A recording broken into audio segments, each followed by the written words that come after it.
बिस्मिल्लाहिर्रहमानिर्रहीम। मैं हूं नदीम रजा। नेपाल में आखिर हुआ क्या?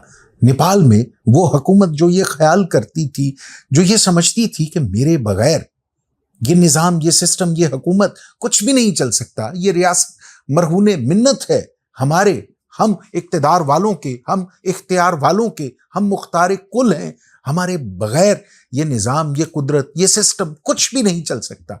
क्या हुआ? जो ये हुकूमत एक हवा के झोंके के सामने रेत की दीवार साबित हुई। ये हवा का झोंका तूफान में तब्दील कैसे हुआ? ये तूफान था क्या? ये जनरेशन जी है क्या? आज हम इसी पर बात करेंगे और सवाल करेंगे कि आखिर क्यों एक ऐसा मुल्क जिसके बारे में दुनिया भर में ये तासुर था कि यहाँ के शहरी, यहाँ के रहने वाले निहायत पुरअमन लोग हैं, आखिर ऐसा क्या हुआ कि यहाँ के लोगों ने ऐसा एहतजाज किया कि जिसके नतीजे में पुरतशद्दुद मुजाहरे हुए और 40 से ज़ायद लोगों की जानें गईं। जी हाँ, ये जी जनरेशन का कमाल था। ये जी जनरेशन उस नस्ल को, उस यूथ को कहा जाता है जिसका जन्म 1997 के बाद हुआ। आमतौर पे कहा जाता है कि जनरेशन जी 1997 से लेकर 2012 के दरमियान में पैदा होने वाले वो नौजवान हैं जो अब समझ बूझ रखते हैं, जो जिनमें से ज़्यादातर स्टूडेंट्स हैं, तालिब इल्म हैं, और वो ये शऊर रखते हैं कि हमें सवाल करने का हक हासिल है, हमें बुनियादी हकूक़ की आज़ादी तलब करने का, मांगने का हक हासिल है। हमारा ये बुनियादी हक है कि हम अपने हुक्मरानों से सवाल कर सकें कि हमारे दस्तरखान पे भूख बिछी है। कौम के 99% लोग ऐसे हैं जो बुनियादी हकूक़ को तरसते हैं और 1% जो हाकिम तबका है, जो हुक्मरान तबका है, वो इसी 99% का लहू कशीद करके, इसी 99% के लहू से अपनी आसाइशें कशीद करता है। यही लोग खड़े हुए। इन लोगों ने सोशल मीडिया के जरिए एक ट्रेंड बनाया। इन्होंने सोशल मीडिया पर आवाज़ उठाना शुरू की। इस जनरेशन जी की आवाज़ में वो लोग भी शामिल हुए जो साल हाँ साल से, जो कई दिहाइयों से अपने हकूक़ के हवाले से तहफ़्फ़ुज़ात रखते थे, जिन्हें बुनियादी हकूक़ हासिल नहीं थे, जिन्हें ज़िंदगी की बुनियादी सहूलियात मुयस्सर नहीं थी, जिन्हें बात करने का हक हासिल नहीं था, जिन्हें सवाल करने का हक हासिल नहीं था। फिर जब देखा सरकार ने, बाइख्तियार तबके ने, वहाँ की अशराफिया ने, बदमाशिया ने कि आवाज़ें फैल रही हैं, आवाज़ें गूंज रही हैं, आवाज़ें शोर बन रही हैं, तो उन्होंने सोशल मीडिया पर यह कहकर पाबंदी आयद कर दी कि ये फेक न्यूज़ फैलाने का बड़ा ज़रिया है। यहाँ से रियासत के खिलाफ ऐसा प्रोपेगेंडा होता है जिससे रियासत की बुनियादों को खतरा है। सोशल मीडिया पर पाबंदी आयद होने के बाद नौजवान नस्ल ने, जेन जी ने, जनरेशन जी ने सड़कों पे आके एहतजाज शुरू कर दिया। ये एहतजाज इतना पुरजोर हुआ, इसमें लोगों की शिरकत इतनी भरपूर थी कि उस ऐवान इक्तदार के दरो दीवार हिल गए, जो ये समझता था कि कोई भी जलजला कुछ भी इसका नहीं बिगाड़ सकता। वो तख्त जिसके बारे में ये तसव्वुर था, ये तासुर था कि यहाँ बैठने वाले हाकिम है इस कौम के, यहाँ बैठने वालों का ये जो पाया तख्त है, इस पर कोई जल्जला, किसी भी किस्म की लर्जश, किसी भी किस्म की यहाँ पे इसको नुकसान नहीं पहुंचा सकता। फिर यही तख्त गिराया गया, फिर यही ताज जो हुक्मरानों के वजूद का लाजमी हिस्सा बन चुका था, वो उछाला गया और इक्तदार उन हुक्मरानों से छीन लिया गया जिन्होंने, जो अवाम पर मुसल्लत थे, जिन्होंने अवाम के हकूक छीने हुए थे। ये क्यों हुआ? इससे पहले जरा थोड़ा सा पीछे चलिए और देखिए कि श्रीलंका में भी यही एपिसोड चला था।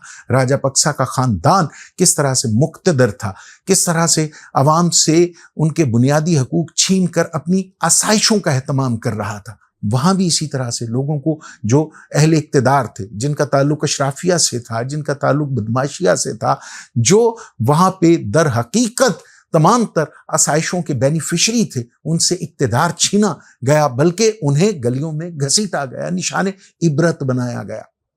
कुछ अर्सा पहले हमने यही एपिसोड बांग्लादेश में देखा। बांग्लादेश में भी शेख हसीना वाजिद की हुकूमत इतनी ताकतवर थी, इतनी मजबूत थी कि वो हर उस आवाज को हलक में दबाने की ताकत रखती थी, कुव्वत रखती थी जो उसके खिलाफ उठती थी। जो लोग सवाल करते थे फांसी पे चढ़ा दिए जाते थे, दार पे लटका दिए जाते थे। उनका मुकद्दर सिर्फ और सिर्फ मक्तल था, कत्लगाहें आबाद थी। लेकिन फिर क्या हुआ? लोग निकले, लोगों ने सवाल उठाना शुरू किया, सवाल शोर बना, और ये शोर हुक्मरानों को एक तूफान की तरह तिनकों की सूरत उड़ा के कहीं बाहर फेंक आया। शेख हसीना वाजिद को वहीं पनाह लेना पड़ी जिस रियासत की प्रॉक्सी बनके वो अपने लोगों पर जुल्म कर रही थी। हिंदुस्तान की प्रॉक्सी बनकर वो यहां पे काबिज थी, और फिर अवाम ने अपना इक्तिदार अपने हाथों में लिया। अब ये हुआ क्या?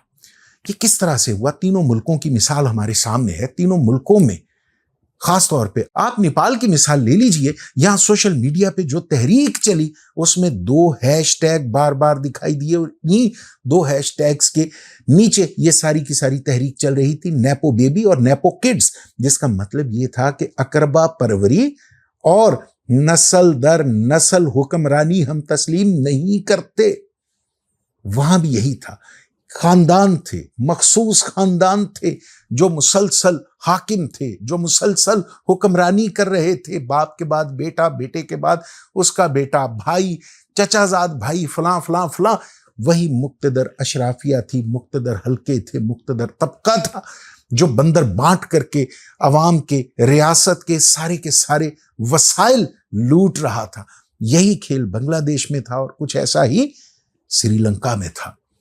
लोग उठे, लोगों ने अपने हकूक छीने, लोगों ने अपने हकूक उनसे इस तरह से लिए कि आज दुनिया भर में मिसाल दी जा रही है। अगरचे रियासतों का ऐसे इनकलाब के बाद दोबारा उस राह पे आना जहां तरक्की की मंजिल मिलती है मुश्किल होता है। ये सफर आसान नहीं होता, ये सफर बहुत मुश्किल होता है। नए सिरे से पूरे का पूरा स्ट्रक्चर, हुकूमती निज़ाम और ये सारे का सारा मामला लेकर चलना हरगिज आसान नहीं होता। लेकिन ये तीनों मुल्कों की मिसालें उन रियासतों के लिए इबरत का मुकाम है जहां आज भी ये तसव्वुर किया जाता है कि किसी को पसे दीवारे जिंदा करके उसको हरफे गलत की तरह से हम तारीख के सीने से, तारीख के माथे से मिटा सकते हैं।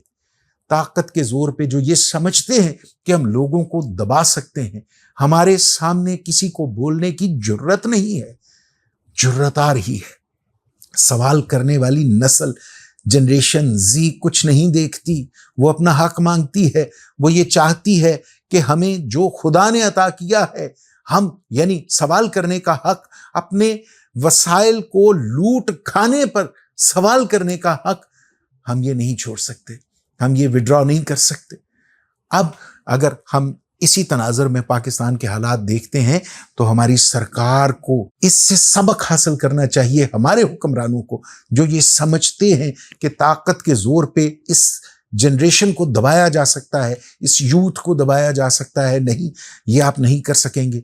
ये यूथ अब सवाल करती है कि आप कौन से आपको सुरखाब के पर लगे हुए हैं कि यहाँ पे शरीफ खानदान में पैदा होने वाला हर बच्चा हुक्मरानी का इख्तियार और हक लेकर पैदा होता है। वो कौन सा सोने का चम्मच है जिसमें आप इक्तिदार की घुट्टी देते हैं भुट्टो खानदान में जन्म लेने वाले बच्चों को। जुल्फ़कार अली भुट्टो के बाद बेनज़ीर भुट्टो, नुसरत भुट्टो थी, फिर उनके बाद आसिफ जरदारी, अब बिलावल भुट्टो जरदारी, उनकी बहन आसिफ जरदारी की बहनों के आगे रिश्तेदार। ये सिलसिला पाकिस्तान में ज़्यादा देर तक नहीं चलेगा और ना ही ये सिलसिला चलना चाहिए। आपका कारोबार है हुकूमत करना, आपका शौक है हुकूमत करना। आप इक्तिदार में होते हैं, इक्तिदार में शरीक होते हैं तो पाकिस्तान में होते हैं, नहीं होते तो पाकिस्तान से बाहर होते हैं। अब ये लोग, पाकिस्तान की यूथ सवाल करती है कि सियासत करने का हक हर शख्स को, हर शहरी को बराबर होना चाहिए। अब ये रियासत के रहने वाले लोग अदालतों से भी सवाल करेंगे, ये हमारे उन इदारों से भी सवाल करेंगे जिनके इख्तियार में सब कुछ है, जो सिस्टम को तरतीब देते हैं कि खुदारा हमारी नस्ल दर नस्ल हुक्मरानी करने वालों से जान छुड़वाइए। पाकिस्तान में खुदा न खास्ता ये लहराई तो इस रियासत के लिए अच्छा नहीं होगा। पाकिस्तान क्या, कोई भी रियासत इस तरह का एहतजाज अफोर्ड नहीं करती। हम तो बमुश्किल मुआशी इशारियों की बेहतरी की जानिब बढ़ रहे हैं। और इसके साथ साथ सैलाब ने जो हमारी मईशत का, हमारे सिस्टम का बेड़ा गर्क कर दिया है, अगरचे इस बेड़ा गर्क करने में हमारे हुक्मरान तबके का बड़ा हाथ है, लेकिन फिर भी हम ऐसी कोई तहरीक अफोर्ड नहीं कर सकते। इसका मतलब ये भी नहीं है कि हमारी नौजवान नस्ल, हमारी यूथ, यहाँ के जो जनरेशन जी से ताल्लुक रखने वाले बच्चे हैं, वो खामोशी से तमाशाई बन के अपनी बर्बादी का, अपने लुटने का तमाशा देखते रहेंगे। सबक सीखिए और अवाम को उनके बुनियादी हकूक दीजिए। उनके वोट के हक पे डाका मत डालिए, उनके इंसाफ के हक पे डाका मत डालिए। इंसाफ की तकड़ी को बराबर तोलने का रिवाज दीजिए। कानून और आइन को ताकतवर का मोहताज मत कीजिए। सिर्फ और सिर्फ गरीब आदमी के लिए, कमजोर तबके के लिए कानून को लाठी के तौर पे इस्तेमाल मत कीजिए। इंसाफ पूरा पूरा कीजिए।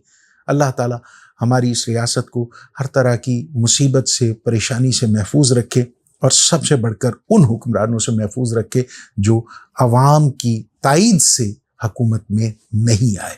अल्लाह रब्बुल आलमीन इस रियासत पर अपनी नेमतों, बरकतों और नवाजिशात का ज़हूर रखे। इजाज़त दीजिए। खुदा हाफिज़।